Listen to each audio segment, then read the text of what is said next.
Today we are going to learn the lesson Gone with a Scooter. It was a summer afternoon. Gopi was sitting in the veranda reading a book. அது ஒரு summer மத்தியான நேரம். கோபின்னு ஒரு பையன் வராந்தால உட்காந்து books read பண்ணிட்டு இருக்கிறான். Suddenly he heard something rustling past and falling with a thud in the garden. திடீர்னு அவனுக்கு ஒரு சத்தம் கேக்குது. கார்டன்ல தொப்புன்னு கீழே ஏதோ விழுற மாதிரி அவனுக்கு ஒரு சத்தம் கேக்குது. He wondered what it could be. அவன் யோசிக்கிறான் அது என்னவா இருக்கும். Perhaps it was a mango falling from the tree. ஒருவேளை மாம்பழம் மரத்துல இருந்து விழுந்திருக்கலாம். Immediately Gopi put his book aside, got up and ran into the garden. திடீர்னு கோபி புக்க ஒரு பக்கமா வச்சுட்டு எந்திரிச்சு கார்டனுக்கு ஓடுறான்.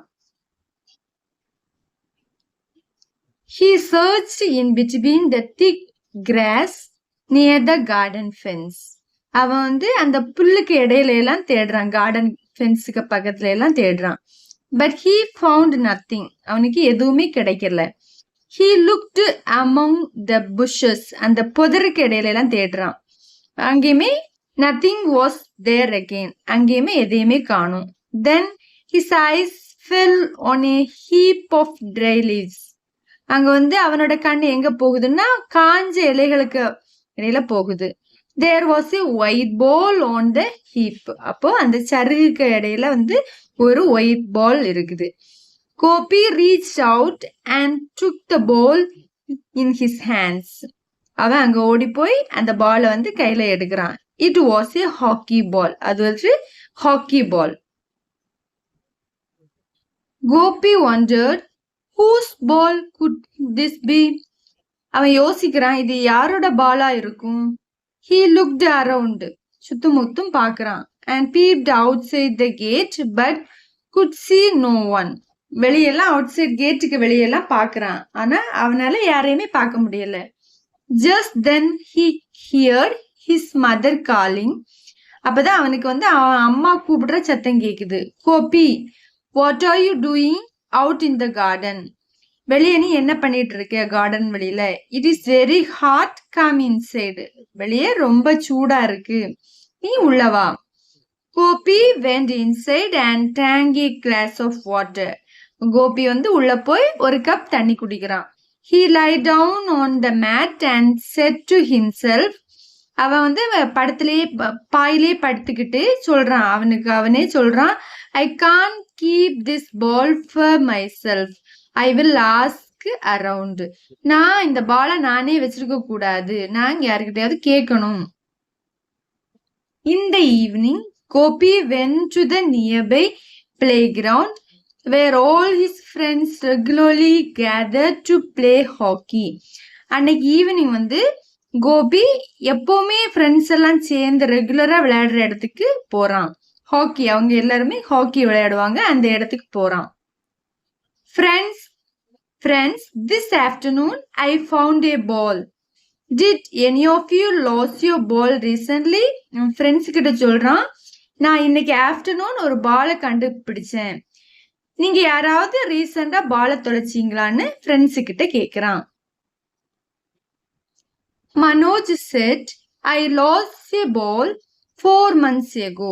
அப்ப மனோஜ் சொல்றான், நான் 4 monthsக்கு முன்னாடி ஒரு பாலை தொலைச்சிட்டேன். Gopi said, so the ball that I found cannot be yours. அப்ப நான் கண்டுபிடிச்ச பால் அது உன்னோடது கிடையாது. Ramani said, then the ball is mine. Ramani சொல்றான், அப்ப அந்த பால் என்னுடையது. How do you know? asked Gopi. What color is it? அப்ப கோபி கேக்குறான், அது எப்படி உனக்கு தெரியும், அது அந்த கலர் என்னது, பாலோட கலர் என்னதுன்னு கோபி கேக்குறான். Show me the ball and I will tell you, said Ramani smilingly. அப்ப ரமணி என்ன சொல்றான், அந்த பாலை என்கிட்ட காமி, அப்ப நான் சொல்லுவேன், சிரிச்சுக்கிட்டே சொல்றான்.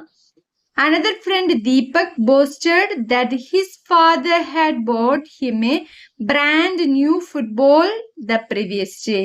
அப்ப இன்னொரு ஃப்ரெண்ட் தீபக்னு ஒரு ஃப்ரெண்டு சொல்றான், அவன் பெருமை அடிக்கிறான். நேத்திக்கு தான் என் அப்பா ஒரு பால் வாங்கி கொடுத்தாங்க, ஒரு ஃபுட்பால் வாங்கி கொடுத்தாங்கன்னு சொல்லி அவன் பெருமையா சொல்றான். The ball I found is a hockey ball, said Gopi. அப்ப கோபி என்ன சொல்றான், நான் கண்டுபிடிச்ச பால் வந்து ஃபுட்பால் கிடையாது, அது hockey ball. Everyone laughed. Gopi took out the ball from his pocket. Manoj grabbed it and tossed it over to Deepak. அவன் வந்து எல்லாரும் சிரிக்கிறாங்க. கோபி வந்து பாக்கெட்ல இருந்து அந்த பாலை வெளியே எடுக்கிறான். இப்ப மனோஜ் வந்து அதை தூக்கி யாருக்கிட்ட, தீபக் கிட்ட போடுறான். Seeing this, Gopi said at the top of his voice, "Stop! I say stop! Let's play before it gets dark." அப்போ கோபி சத்தமா சொல்றான், நிப்பாட்டுங்க நிப்பாட்டுங்க, நம்ம இருட்டுறதுக்கு முன்னாடியே விளையாடி முடிக்கணும்னு சொல்றான். Manoj went to the goalpost as he liked to be a goalkeeper. அவன் வந்து அந்த கோல் கம்பம் பக்கத்துல போறான். அவனுக்கு வந்து கோல் கீப்பரா இருக்கிறது தான் ரொம்ப பிடிக்கும். Gopi stood at the center of the field holding the hockey stick. அவன் வந்து அந்த இதோட சென்டர்ல நிக்கிறான். அந்த ஹாக்கி ஸ்டிக்கை பிடிச்சுக்கிட்டு சென்டர்ல நிக்கிறான். He passed the ball to Deepak, who drew the ball towards Ramani. அவன் வந்து தீபக்கு பால பாஸ் பண்றான். அவன் தீபக் வந்து ரமணிக்கு பாஸ் பண்றான். Ramani dribbled the ball with a stick and it went to J. Ramani வந்து அந்த பால வந்து ஸ்டிக்கை வச்சு தள்ளி விடுறான். அது வந்து ஜே பக்கத்துல போகுது. Come on, Jay. Play the shot and drive it towards the goal post. ஜேவா வந்து இதை வந்து ஷார்ட் பண்ணு, கோல் போஸ்ட்ல அடினி. Manoj said loudly. அவன் மனோஜ் வந்து சத்தமா சொல்றான். Jay tightened his wrist around the stick with the flat side touching the ball. அவன் வந்து டைட்டா பிடிச்சிருக்கிறான். பிடிச்சிட்டு அந்த ஹாக்கி ஸ்டிக்கை டைட்டா பிடிச்சிருக்கான். He hit the ball so hard that it went past the playground gate and fell into the basket of a passing scooter. அவன் வந்து ரொம்ப fast அடிக்கிறான், ஹார்டா அந்த பால் அடிக்கிறான். அது வந்து பிளே கிரவுண்டோட வெளியே, கேட்டோட வெளியே போய் அங்கே ரோட்ல போய்கிட்டு இருந்தா ஒரு ஸ்கூட்டரோட பேஸ்கெட்ல போய் விழுந்துடுச்சு. The scooterist, who was unaware of what had happened, drove past. அவர் வந்து ஸ்கூட்டர்ல போயிட்டு இருந்தவருக்கு என்ன நடக்குதுன்னே தெரியல. அவர் ஸ்பீடா போயிட்டே இருக்கிறாரு. By the time the children ran to the gate, the scooter was gone. அந்த டைம் வந்து சில்ட்ரன்ஸ் எல்லாம் ஓடி வராங்க கேட்டு பக்கத்துல. ஆனா அந்த ஸ்கூட்டர் அப்பவே போயிட்டு இருந்தது. And so was the ball. கூடவே அந்த பாலும் போயிடுச்சு. They looked at each other and burst into laughter. அவங்க வந்து ஒருத்தருக்கு ஒருத்தர் பார்த்துக்கிட்டு burst into laughter, ரொம்ப சத்தமா சிரிக்கிறாங்க. Thank you.